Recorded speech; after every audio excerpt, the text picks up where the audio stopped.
रात का घना अंधेरा चारों ओर छाया हुआ था। हल्की बारिश की बूंदें खिड़कियों से टकरा रही थी और बाहर सिर्फ बिजली की चमक ही जंगल की छाई परत को तोड़ पा रही थी। एक तेज रफ्तार ट्रेन रॉयल एक्सप्रेस राजगीर से दूर एक छोटे शहर की ओर जा रही थी। ट्रेन में अलग अलग तरह के यात्री सफर कर रहे थे। कोई अपने घर को लौट रहा था तो कोई किसी जरूरी काम से सफर कर रहा था। ट्रेन के अंदर अजय नाम का एक युवा टिकट कलेक्टर था। वो सभी के टिकट चेक कर रहा था, लेकिन इस नाइट शिफ्ट में खुश नहीं था क्योंकि उसने अभी अभी अपनी डे ड्यूटी खत्म करी थी। लेकिन सुपरवाइजर ने उसकी नाइट ड्यूटी यह कहकर लगा दी थी कि तुमने 6 महीने में कोई जुर्माना वसूल नहीं किया है। अजय इस बात से अनजान था कि उसकी अब यह आखिरी रात होने वाली थी। यात्रियों में एक बुजुर्ग महिला अपने हस्बैंड के साथ अपने पोते के घर जा रही थी। विक्रांत एक बिजनेसमैन लैपटॉप पर अपने काम में व्यस्त था और नेहा एक कॉलेज स्टूडेंट खिड़की से बाहर देख रही थी। सब कुछ सामान्य था, तभी अचानक ट्रेन में एक जोरदार झटका महसूस होता है। सीटों पर बैठे लोग एक दूसरे को देखने लगते हैं। पहियों की तेज चरमराहट के साथ ट्रेन लड़खड़ाती हुई रुक जाती है। सब लोग घबरा जाते हैं। अजय जल्दी से उठा और माइक पर ट्रेन ड्राइवर से बात करने की कोशिश की, लेकिन कोई जवाब नहीं आया। फिर उसने गार्ड से संपर्क करने की कोशिश की, लेकिन रेडियो सिग्नल भी काम नहीं कर रहा था। बुजुर्ग महिला ने घबराते हुए पूछा, क्या हुआ? अजय बोलता है, मुझे नहीं पता, मैं जाकर देखता हूँ। और वह ट्रेन ड्राइवर की केबिन की ओर जाता है। बाहर घना जंगल था और चारों ओर अजीब सी खामोशी थी।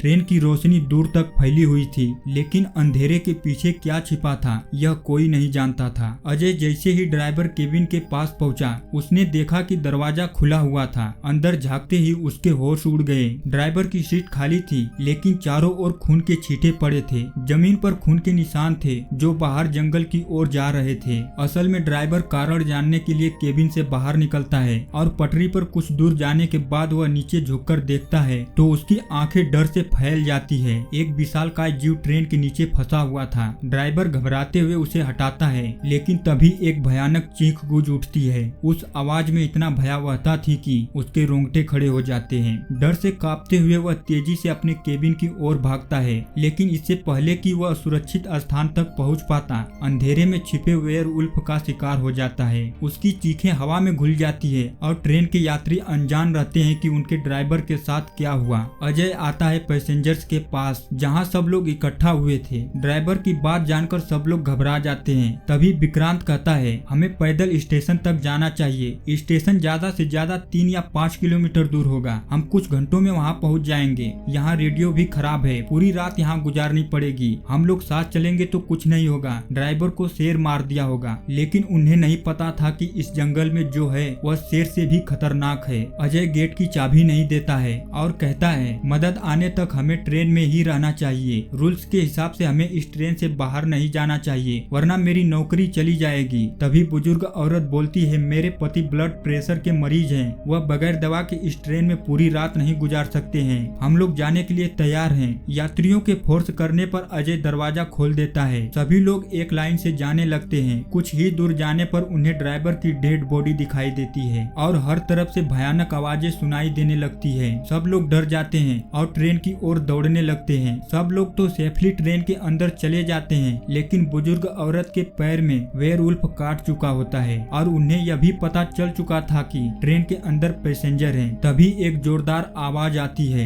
जैसे कोई पंजों से ट्रेन के डिब्बों को खरोच रहा हो। सभी ने ऊपर देखा, दिल तेजी से धड़कने लगे। अचानक ट्रेन की खिड़कियों पर बड़े पंजों के निशान उभर आए। वह एक वेयरवुल्फ था, मानव और भेड़िए का मिला जुला रूप। उसकी लाल चमकती आंखें, बड़े बड़े दांत और नुकीले पंजे थे। जैसे ही उसने दहाड़ मारी, पूरा डिब्बा चीखों से गूंज उठा। वह अजय को मारने ही वाला होता है, लेकिन सब पैसेंजर मिलकर उसे मार देते हैं। ट्रेन के यात्री राहत की सांस लेते हैं, यह सोचकर कि अब खतरा टल गया है। फिर ट्रेन के 2 यात्री आकाश और टोनी समस्या की तह तक जाने का फैसला करते हैं और देखते हैं कि ट्रेन में एक गंभीर खराबी थी, जहाँ से ऑयल लीक हो रहा था। आकाश तुरंत उसे ठीक करने में जुट जाता है, लेकिन ठीक उसी समय अंधेरे में कुछ भयावह हलचल होती है। अचानक वेयरवुल्फ फिर से प्रकट होते हैं। उनके नुकीले पंजे, आंखों में वही दहशत चमक और चेहरे पर खून की प्यास झलकती है। टोनी और आकाश कुछ समझ पाते इससे पहले ही वे उन भयानक प्राणियों के शिकार बन जाते हैं। अब वेयरवुल्फ पूरी ट्रेन में फैलने लगते हैं। हर डिब्बे में अफरा तफरी मच जाती है।